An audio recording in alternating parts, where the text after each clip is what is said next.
How do you charge your electric car at a public charging station? Living with an electric car is easy. Most people do the majority of their charging at home. However, if you have to visit a public charging station, there are a few key details that will help make the experience hassle-free. Hello, fellow car enthusiasts. Welcome back to Automotive Class, the ultimate destination for all things automotive. Today, we're delving into the electrifying world of electric cars as we answer the burning question: how do you charge your electric car at a public charging station? Whether you're a seasoned electric driver or just starting your journey into the world of emission-free driving, this guide is tailor-made for you. So join us as we demystify the process and empower you to charge up with confidence. Let's jump into the future of driving right here on Automotive Class. Helpful tips for hassle-free public EV charging. Most electric vehicle owners charge at home a majority of the time. One of the best aspects of EV ownership is being able to plug in your car when you get home from work and wake up in the morning to a full charge. This means no more gas station visits. There are exceptions, of course. People who live in apartments, condos, or rental homes may not have the option to charge at home. You also can't charge at home if you're traveling.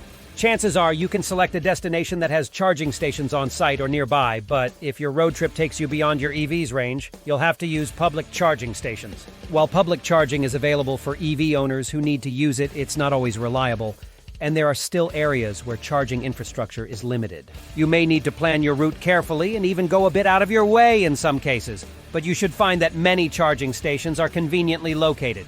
When everything is working properly, public charging can be as easy as plugging in your car and waiting until it has enough capacity to get you to your destination, or at least to the next charging station.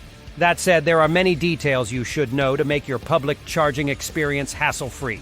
Charging speeds vary widely among EVs and charging stations. Different electric cars use different types of charging connectors, and prices and payment methods vary by station.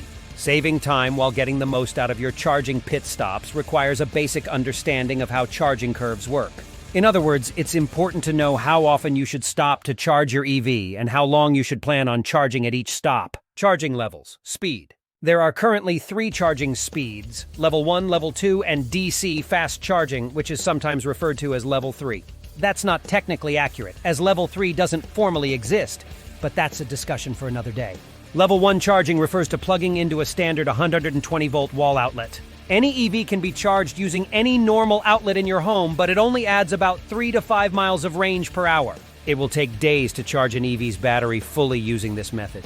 Most EV owners have a 240-volt outlet installed at their home so that they can use a Level 2 charger. This way they can add about 20 to 25 miles of range per hour, and more in some cases. With Level 2 charging, you should be able to charge your car to full capacity overnight. If you're going on a road trip, chances are you can find a Level 2 public charging station at or near your destination. Level 2 charging stations are the most common throughout the country, and they're sometimes free to use. However, Level 2 charging is not ideal for use while you're on the road. It makes more sense when you have time to stop for several hours, such as while you're at work or staying at a hotel. DC fast chargers are the most useful for road trips. These chargers also vary by speed, but you can expect to charge your battery to about 80% in roughly 20 to 60 minutes. If you're planning a road trip in your EV, it would be wise to map out, if possible, try to book a hotel with Level 2 charging access on site or nearby as well. Connectors.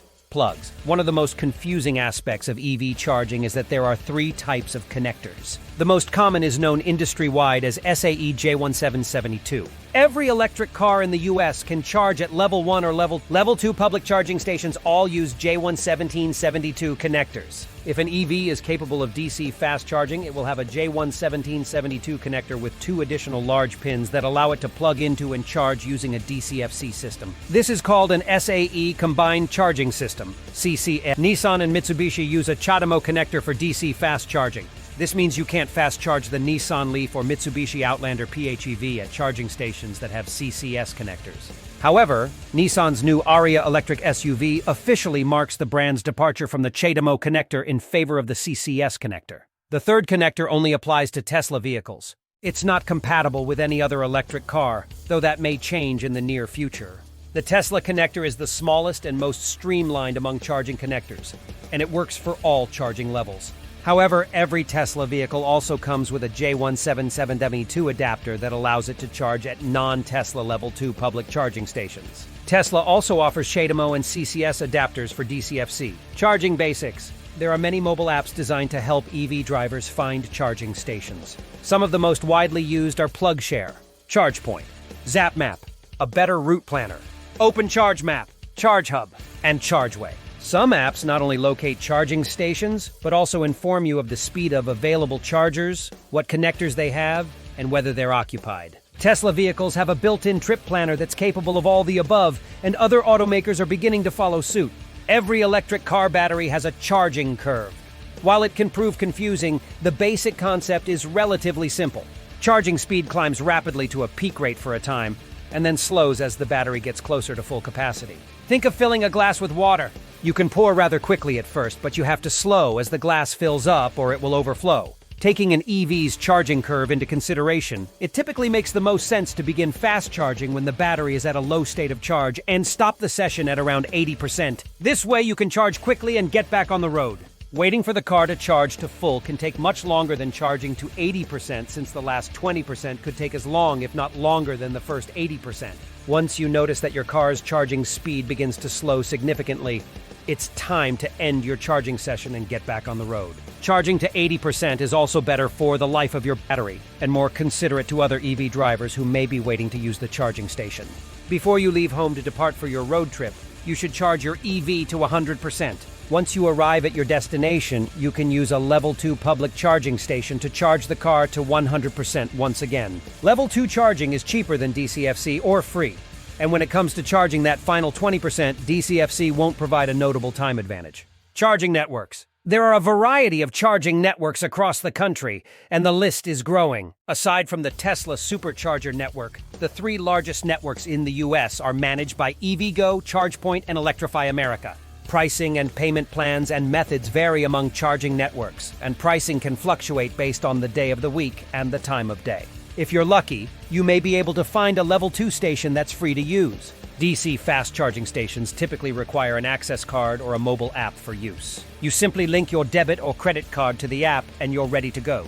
Unlike gas stations, few public fast charging stations have credit card readers. Some charging networks offer special plans that require a monthly fee and reduce the cost of charging. Regardless, DC fast charging is more expensive than Level 2 charging, so it's best to only use it when you have no other option. Thankfully, even the priciest public fast charging stations will save you money overpaying for gas. As we conclude this electrifying session, we hope you're now equipped with the knowledge to charge your electric ride hassle-free. If you found this guide valuable, don't forget to hit that like button, share it with your fellow EV enthusiasts, and subscribe for more deep dives into the automotive universe. Have your own charging stories or tips to share? Drop them in the comments below and let's keep the conversation buzzing. Until our next journey together, stay charged, stay curious, and keep the passion for automobiles alive. This is Automotive Class signing off. Drive safe, and may your roads always be charged with excitement.